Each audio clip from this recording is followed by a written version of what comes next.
નમસ્કાર વિદ્યાર્થી મિત્રો, સરસ્વતી શિશુકુંજ વઘવાલા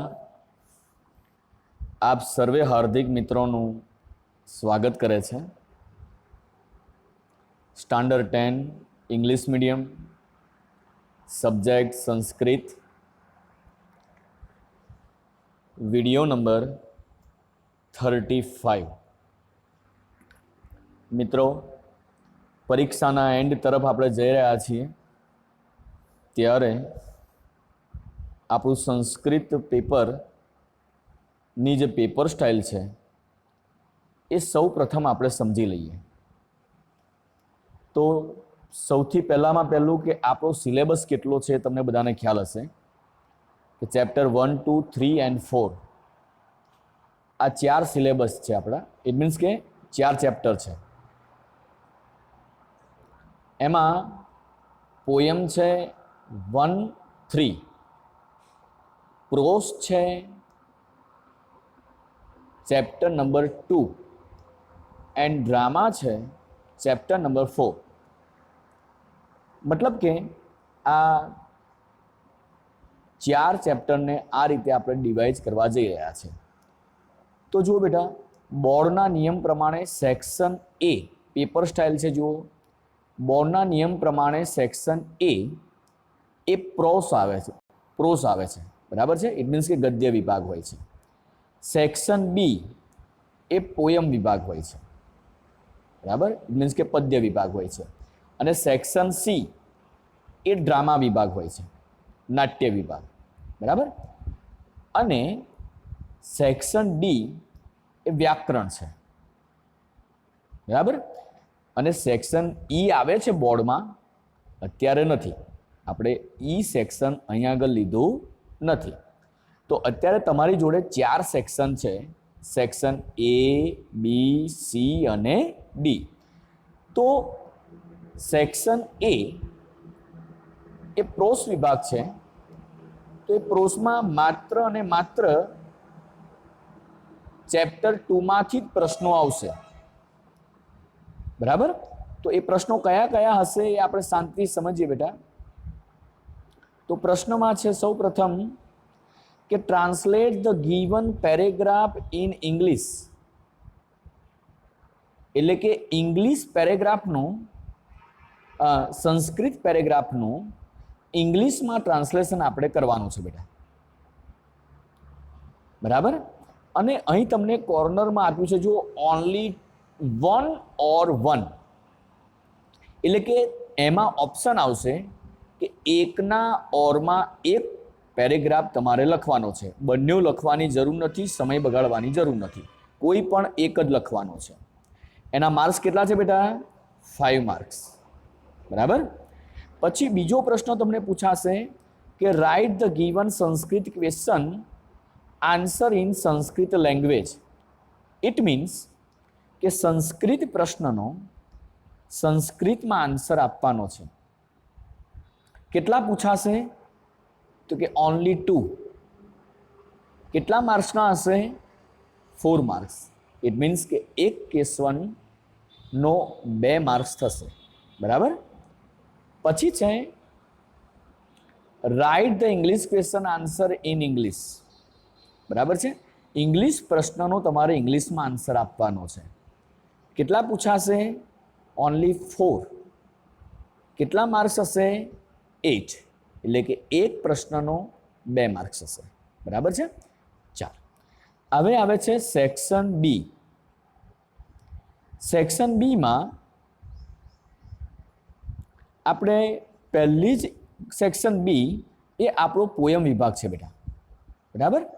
તો એમાં પહેલું જ છે કે translate the given Shloka in English, એટલે બોર્ડના નિયમ પ્રમાણે બેટા એ ધ્યાનમાં રાખજો, બોર્ડમાં હંમેશા ટ્રાન્સલેશન શ્લોકનું 4 લીટીનું જ પૂછાય છે, 4 લાઇન્સ, 4 લાઇન્સ।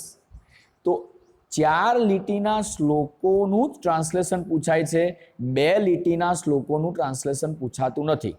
સમજી લો કે 2 સેન્ટેન્સ અથવા 2 લીટીના કદાચ શ્લોક હોય તો 2 શ્લોકો મર્જ કરી અને 4 લાઇન્સ બનાવવામાં આવે છે શ્લોકની, એટલે કે 4 લીટીવાળા જ શ્લોકોનું ટ્રાન્સલેશન પૂછાય છે, બરાબર છે.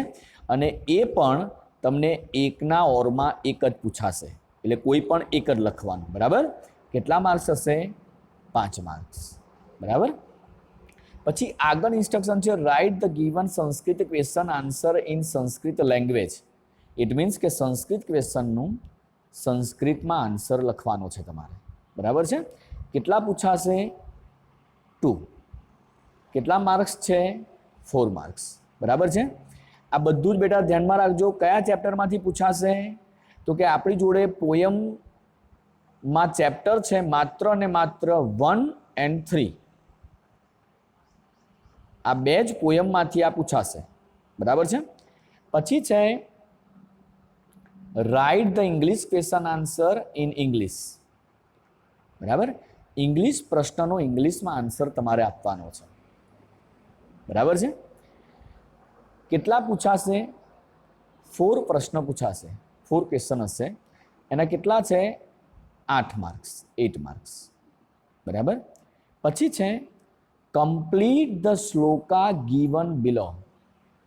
ઇટ મીન્સ કે નીચે આપેલા શ્લોકોનું તમારે શું કરવાનું છે? તો કે નીચે આપેલા શ્લોકોનું તમારે કમ્પ્લીટ કરવાના છે, એટલે પૂર્તિ કરવાની છે. હવે ધ્યાનમાં રહે બેટા, બહુ ધ્યાનથી સાંભળજો કે બોર્ડનો નિયમ છે કે કયા શ્લોકો કમ્પ્લીટ કરવાના પૂછાય. તો ધ્યાન રહે કે જે પોયમ ચેપ્ટર હોય અને એ ચેપ્ટરમાં એક્સરસાઇઝમાં જે કમ્પ્લીટ શ્લોકા પૂછાયા હોય એ જ બોર્ડમાં પૂછાય છે. એટલે અત્યારે તમારે કયા શ્લોકો કમ્પ્લીટ કરવાના રહેશે? તો કે ચેપ્ટર 1 અને ચેપ્ટર 3, એમાં એક્સરસાઇઝમાં જે કમ્પ્લીટ શ્લોકો પૂછાયા હોય, કમ્પ્લીટ કરવાના શ્લોકો, એ જ તમારે મોઢે કરવાના, એ સિવાય બીજા મોઢે કરવાના છે નહીં. ખબર પડી ગઈ? તો કેટલા પૂછાશે બેટા? તો કે એકના ઓરમાં એક હશે, બરાબર. અને કેટલા માર્ક્સ છે? 4 માર્ક્સ, બરાબર છે. પેપર સ્ટાઇલમાં લગભગ તમને ખ્યાલ આવતો હશે, હું માની શકું છું, બરાબર છે. કન્ફ્યુઝન સહેજ પણ રાખશો નહીં. ચાલો હવે આપણે જોવા જઈ રહ્યા છે બેટા સેક્શન ડી, સેક્શન સી. શું જોવા જઈ રહ્યા છે? Section C. તો સેક્શન સી શેનો છે? તો કે ડ્રામા વિભાગ છે. ઇટ મીન્સ કે નાટ્ય વિભાગ છે, બરાબર છે. તો નાટ્ય વિભાગમાં કયું ચેપ્ટર આવશે તમારું? 4 ચેપ્ટર. ચેપ્ટર નંબર 4 એ તમારું ડ્રામા વિભાગ છે, બરાબર છે. તો એ ડ્રામા વિભાગમાં 2 પ્રકારના પ્રશ્નો પૂછાશે. એક, translate the given drama in English. It means કે સંસ્કૃત પેરેગ્રાફને ઇંગ્લિશમાં ટ્રાન્સલેટ કરવાનો છે. સેમ ઉપર જેવું છે. કેટલા પૂછાશે? તો કે એકના ઓરમાં એક પૂછાશે, બરાબર છે. અને કેટલા માર્ક્સ હશે બેટા? 5 માર્ક્સ, બરાબર છે. પછી છે write the English question answer in English, બરાબર છે. ઇંગ્લિશ પ્રશ્નનો ઇંગ્લિશમાં આન્સર તમારે લખવાનો છે. હવે બહુ ધ્યાનથી સમજો બેટા કે ડ્રામા વિભાગ જ્યાં હોય, એટલે કે સેક્શન સી જ્યારે દેખાય તમને, એમાં બોર્ડમાં પણ સેક્શન સી, બહુ ધ્યાનથી સમજો બેટા, કે એમાં ઇંગ્લિશવાળા પ્રશ્નો જ પૂછાતા હોય છે, બરાબર છે. એમાં ઓનલી 4 પૂછાશે. કેટલા માર્ક્સ છે? 8 માર્ક્સ. એટલે એક ક્વેશ્ચનનો કેટલા માર્ક્સ થયા બેટા? એક ક્વેશ્ચનના તમારા માર્ક્સ થયા બેટા 2 માર્ક્સ, બરાબર. હવે જુઓ સેક્શન ડી કયો વિભાગ છે? વ્યાકરણ વિભાગ. વ્યાકરણ તો આપણે બેટા જ્યારે લોકડાઉન નહોતું થયું એ પહેલાં આપણે પૂર્ણ વ્યાકરણ ભણી ચૂક્યા છીએ, અને ત્યાર પછી જ્યારે વિડીયો લેક્ચર ચાલુ થયા ત્યારે પણ એનું આપણે રિવિઝન કર્યું છે વ્યાકરણ વિભાગનું, અને તમે બધાએ બહુ સરસ હોમવર્ક મોકલ્યું છે, બરાબર. તો જુઓ બેટા, એમાં એક જનરલ ઇન્સ્ટ્રક્શન છે કે follow the instruction and answer. એટલે કે નીચે ઇન્સ્ટ્રક્શન આપી છે એને તમારે ફોલો કરવાની છે. હવે બધી જ ઇન્સ્ટ્રક્શન સંસ્કૃતમાં છે બેટા, બોર્ડમાં પણ આ રીતનું જ હોય છે કે એકવાર તમને ઇંગ્લિશમાં ઇન્સ્ટ્રક્શન આપી દે અને તમારે ફોલો કરવાની હોય છે સંસ્કૃત ઇન્સ્ટ્રક્શન, બરાબર છે? તો આ રીતે હશે. તો એમાં પહેલું શું છે બેટા જુઓ, તો કે અધોદત્તેભ્ય શબ્દસ્ય સમાનાર્થકમ શબ્દમ વિકલ્પેભ્ય ચિત્વા લિખતઃ. બરાબર છે? તમારે શું કરવાનું છે કે નીચે આપેલા શબ્દોનો સમાનાર્થકમ એટલે કે સિમિલર વર્ડ, કોઈ પણ સિમિલર વર્ડ 3 આપેલા ઓપ્શનમાંથી આઈડેન્ટિફાઈ કરવાનું તમને આ ઇન્સ્ટ્રક્શન કહે છે. કેટલા પૂછાશે? તો કે 2 માર્ક, 2 વર્ડ પૂછાશે એટલે 2 વર્ડ, બરાબર છે? અને કેટલા માર્ક્સ હશે બેટા? 2 માર્ક્સ, બરાબર છે? પછી આગળ છે કે અધોદત્તેભ્ય શબ્દસ્ય વિરુદ્ધાર્થકમ શબ્દમ વિકલ્પેભ્ય ચિત્વા લિખતઃ. વિરુદ્ધાર્થકમ એટલે કે ઓપોઝિટ વર્ડ. ઓપોઝિટ વર્ડ કેટલા પૂછાશે બેટા? તો કે 2, ઓનલી 2. એના કેટલા માર્ક્સ હશે? 2 માર્ક્સ. મતલબ કે આ સિમિલર વર્ડ, ઓપોઝિટ વર્ડ, આ બંને વર્ડ કેવી રીતે પૂછાશે? તો કે ઓપ્શન આપ્યા હશે, બરાબર છે? એ ઓપ્શન દ્વારા આપણે ક્લિયર કરવાના રહેશે. હવે જુઓ આગળ છે કે અધોદત્તેભ્ય ક્રિયાપદેભ્ય એટલે કે વર્બની ઇન્સ્ટ્રક્શન છે. એટલે કે વર્બમાં આપણે વર્તમાન કાલસ્ય એટલે કે પ્રેઝન્ટ ટેન્સ, કયો પુરુષ અને કયું વચન હશે એ તમને બેટા તે સમય આપવામાં આવશે પેપરમાં. અહીં તમને કહી દો, તમને તરત ખબર પડી જાય કે આપણે શું કરવાનું છે. તો અત્યારે તમારે શું કરવાનું? ફક્ત તમારે પ્રેઝન્ટ ટેન્સ તમારે તૈયાર કરવાનો છે. એ ધ્યાનમાં રાખજો બેટા. કેવી રીતે પૂછાશે? તો કે એક વર્બ પૂછાશે, 3 ઓપ્શન આપ્યા હશે.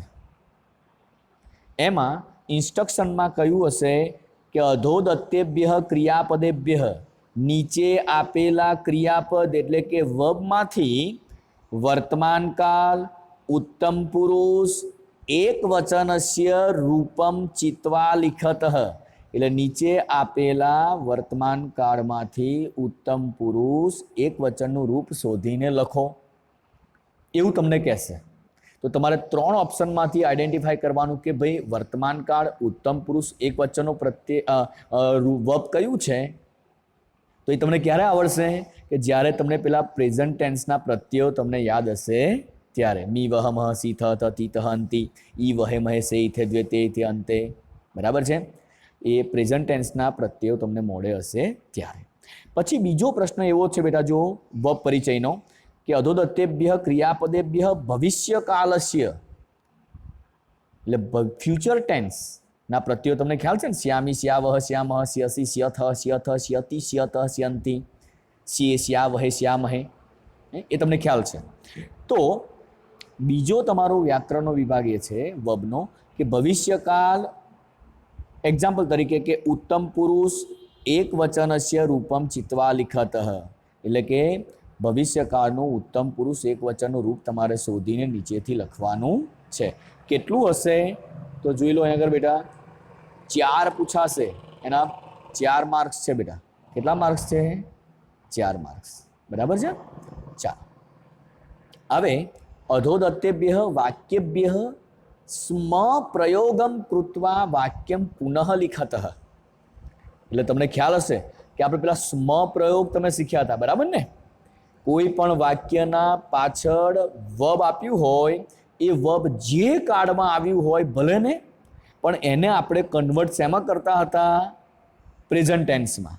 અને પ્રેઝન્ટ ટેન્સમાં કન્વર્ટ કર્યા પછી આપણે શું લગાડતા હતા પાછળ? સ્મ. યસ.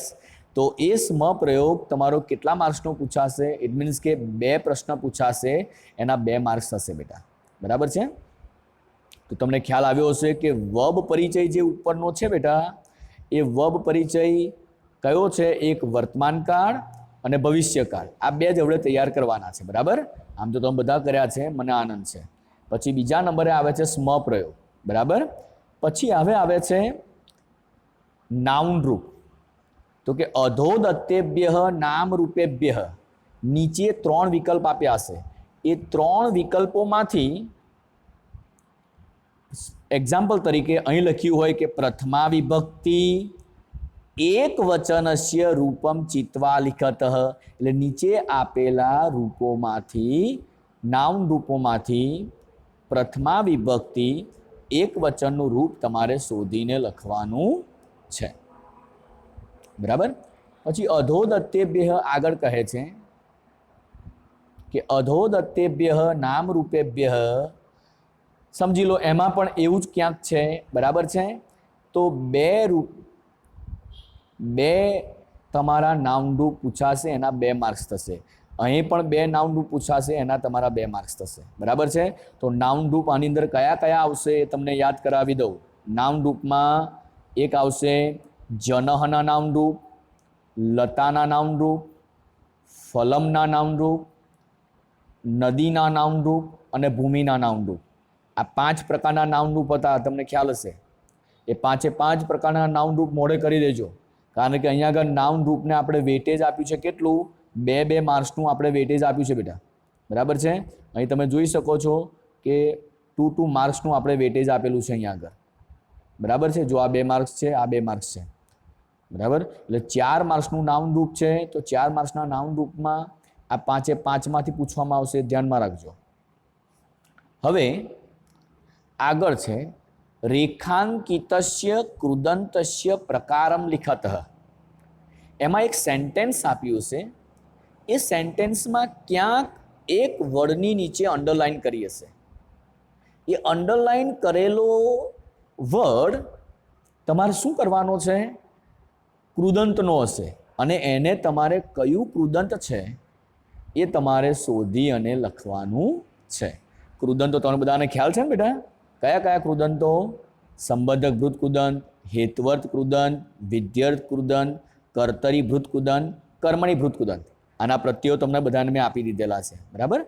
પછી છે આગળ સંધિ વિચ્છેદમ કૃત. બરાબર છે.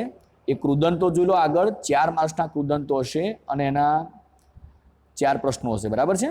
પછી સંધિ વિચ્છેદમ કૃત એટલે સંધિને આપણે શું કરવાની છે, છોડવાની છે. બરાબર છે. મેં જોડવાની આજે ઘડીએ પૂછી નથી, છોડવાની પૂછી છે. તો એ કેટલી હશે, 3 માર્ક્સની 3 હશે, એના 3 માર્ક્સ હશે. બરાબર છે. પછી આગળ છે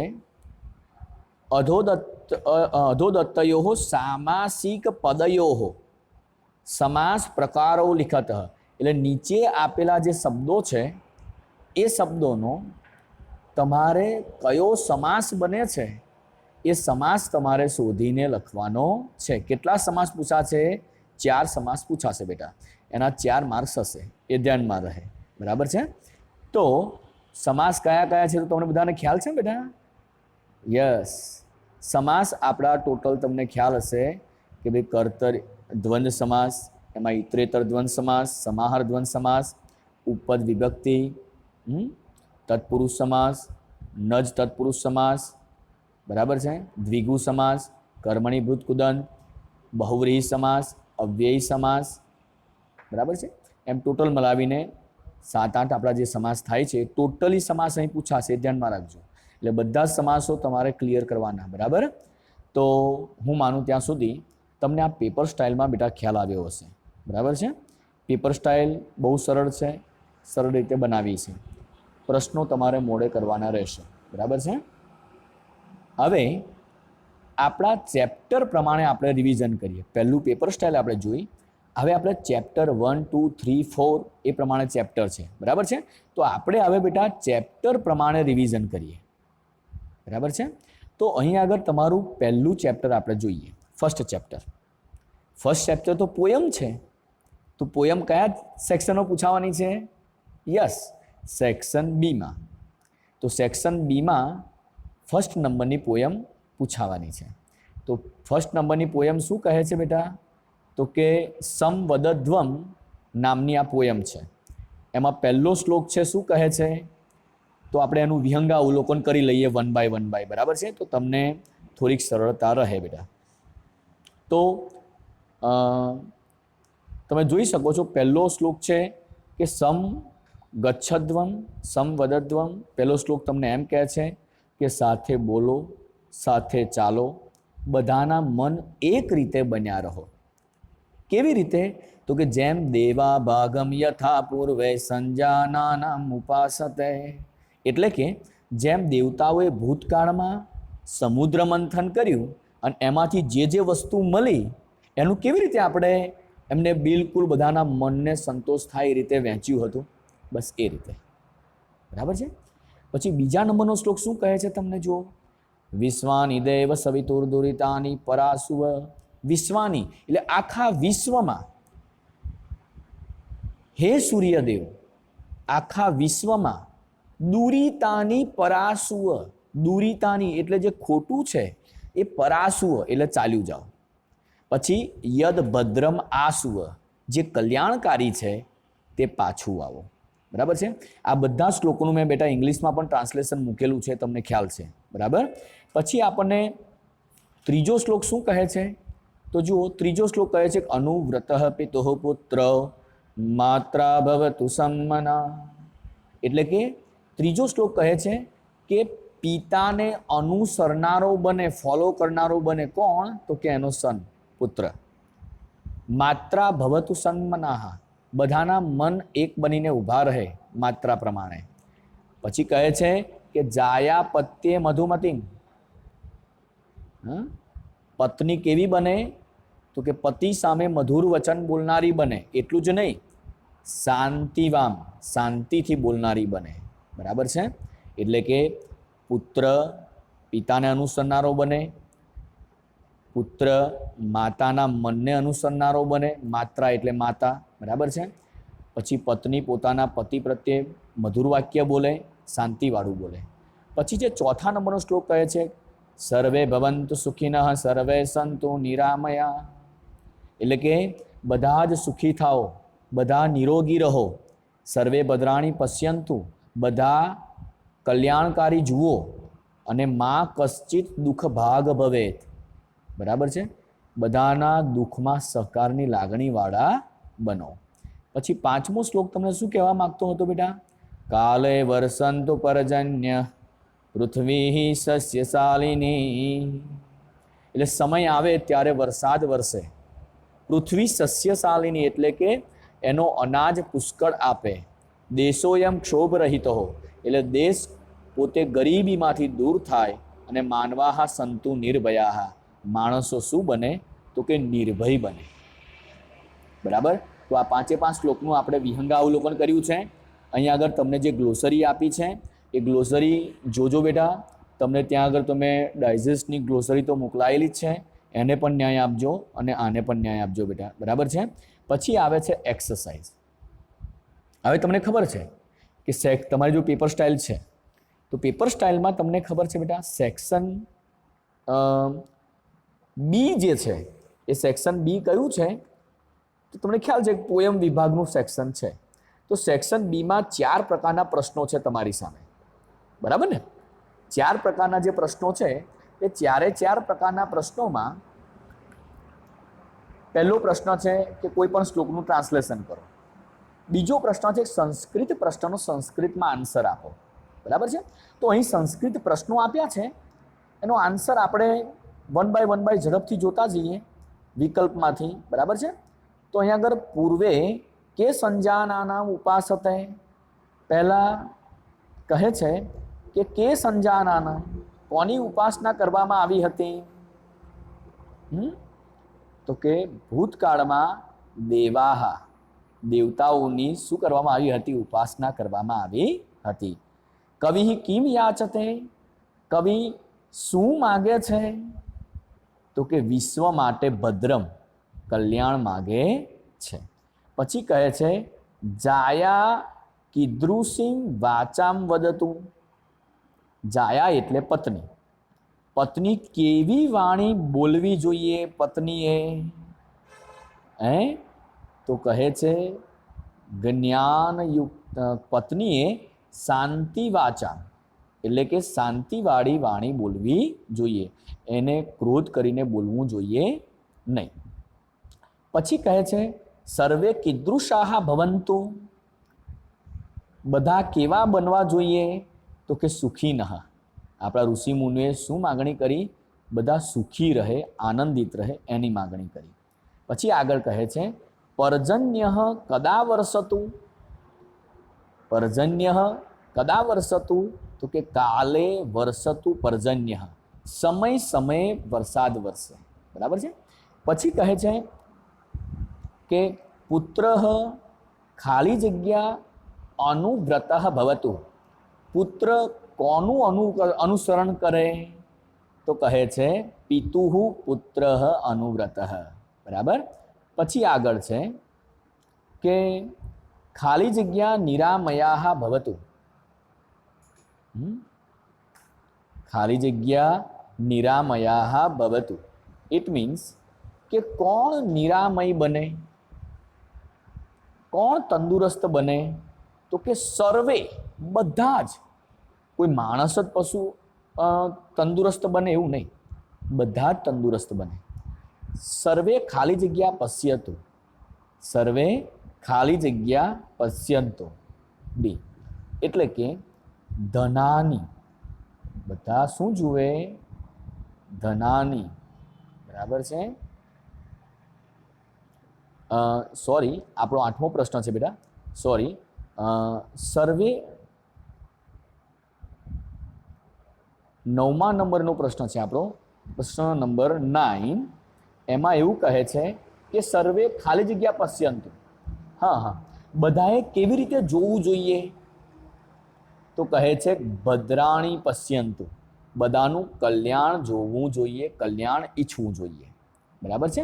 પછી છે પૃથ્વી ખાલી જગ્યા ભવતુ. પૃથ્વી કેવી બને? તો કે સસ્યશાલિની. કેવી બને? પૃથ્વી અનાજ ઉત્પન્ન કરનારી બને. બરાબર. તો આટલું તમને ખ્યાલ આવ્યો હશે બેટા સંસ્કૃત પ્રશ્નનો સંસ્કૃતમાં આન્સર. હજી પણ આપણે સંસ્કૃત પ્રશ્નનો સંસ્કૃતમાં આન્સર આપણે જોઈ લઈએ. તો એમાં પહેલો પ્રશ્ન શું કહે છે કે જુઓ કે પૂર્વે દેવાહ કથમ ભાગમ ઉપાસતે. પૂર્વે એટલે કે પહેલા દેવતાઓએ કેવી રીતે ઉપાસના કરી હતી? તો કે સંજાનાનામ ઉપાસતે. બરાબર છે. પછી જાયા કસ્મય મધુમતી વાચામ વદતું. પત્નીએ કેવી વાણી બોલવી જોઈએ? તો કે પત્નીએ સોરી બેટા, જાયા કસ્મય મધુમતી વાચામ વદતું. હા, જાયા એટલે પત્ની. પત્નીએ કોની સામે? મધુમતીમ વાચામ એટલે કે મધુર વાણી બોલવી જોઈએ? તો એના હસબન્ડ જોડે. ઇટ મીન્સ કે પત્ય એટલે કે એના પતિ સામે. પછી કહે છે માનવાહ કીદૃશાહ સંતુ. માનવાહ કીદૃશાહ સંતુ. માણસો કેવા બનવા જોઈએ? તો માનવાહ નિર્ભયાહ સંતુ. આ દુનિયામાં ડર વગર ના બને. બરાબર. પછી કહે છે કહ ક્ષોભ રહિત ભવતું. કોણ ક્ષોભ રહિત બને? તો કહે છે કે દેશો અયમ એટલે આપણો દેશ છે એ ક્ષોભ રહિત બને. બરાબર છે. તો તમને સેક્શન બીમાં એક ટ્રાન્સલેશન પૂછવામાં આવ્યું છે, એક તમને સંસ્કૃત પ્રશ્નોના સંસ્કૃતમાં આન્સર પૂછવામાં આવ્યા છે. તો આ વચ્ચે તમને જે જોઈ રહ્યા છો પ્રશ્ન ત્રીજો, ચોથો, આ જે તમે પ્રશ્નો જોઈ રહ્યા છો એને આપણે અત્યારે તમને કન્ફ્યુઝન પેદા ન થાય એટલે આપણે લેતા નથી. બરાબર છે. અત્યારે ડાયરેક્ટ આપણે જે તમને પૂછવા જઈ રહ્યા છે કે ઇંગ્લિશ પ્રશ્નોનો ઇંગ્લિશમાં આન્સર આપો એવું પૂછાય છે તમારા સેક્શન બીમાં. તો જુઓ તમને તમારી સામે છે પ્રશ્ન for what does rishi request the sun. ઋષિ સૂર્ય જોડે કઈ પ્રાર્થના કરે છે? બરાબર છે. તમારી સામે પહેલો જ શ્લોક છે, જવાબ આવી ગયો હશે. પછી આગળ છે in what ways should a wife talk with her husband. એટલે કે પતિ પ્રત્યે પત્નીએ કેવી વાણી ઉચ્ચારવી જોઈએ? બરાબર છે. તો એ તમારી સામે જવાબ છે બેટા ત્રીજા કે ચોથા શ્લોકમાં છે કદાચ. ચાલો પછી છે what does rishi accept for all. ઋષિ બધા માટે સી અપેક્ષા રાખે છે. બરાબર છે. પછી છે what does the poet make understand to do remind United. મતલબ કે સંગઠિત રહેવા માટે કવિ શું કરવાનું સમજાવે છે. તો તમને બધાને ખબર છે કે સંગઠિત રહેવા માટે બધાના મન એક બનવા જોઈએ, બધા એક વિચારતા હોવા જોઈએ, સાથે ચાલતા હોવા જોઈએ, સાથે બોલતા હોવા જોઈએ. બરાબર છે. પછી એક તમારી શોર્ટ નોટ છે બેટા. એ શોર્ટ નોટ તમે જોઈ શકો છો કે મા કશ્ચિત દુઃખ ભાગમ ભવેત. એ શોર્ટ નોટનો ભાવ શું કહેવા માગે છે. આ જે સેન્ટેન્સ છે એ સેન્ટેન્સ તમને શું કહેવા માગે છે. બરાબર છે. એ સમજાવવાની વાત તમારે શોર્ટ નોટમાં છે. બરાબર છે. ઓલરેડી સેક્શન બીમાં શોર્ટ નોટ નથી, પરંતુ આ પ્રશ્નને બની શકે કે તમને કદાચ શોર્ટ ઇંગ્લિશ ક્વેશ્ચનમાં પણ પૂછી પણ શકે શોર્ટમાં. બરાબર છે. પછી લાસ્ટ છે બેટા કે સેક્શન બીમાં શ્લોક પૂછાય છે કમ્પ્લીટ કરવાના. મેં આગળ કહ્યું કે એક્સરસાઇઝમાં જેટલા શ્લોકો આવે એને મોડે કરી જ દેવાના. એ બોર્ડમાં એની પેપર સ્ટાઇલ પ્રમાણે પૂછાય જ છે કે એક્સરસાઇઝમાં જે શ્લોકો આવ્યા હોય એને મોઢે કરવા. તો મિત્રો મને આશા છે કે તમને આગળની પેપર સ્ટાઇલમાં પણ ખ્યાલ આવ્યો હશે, અને આપણે રિવિઝન કર્યું ચેપ્ટર 1નું, એમાં પણ તમને ખ્યાલ આવ્યો હશે. તો મને આશા છે કે તમને આ પૂર્ણ રીતે ખબર પડી હશે. તો આ જ અભ્યર્થના સાથે જય હિન્દ, જય ભારત બેટા.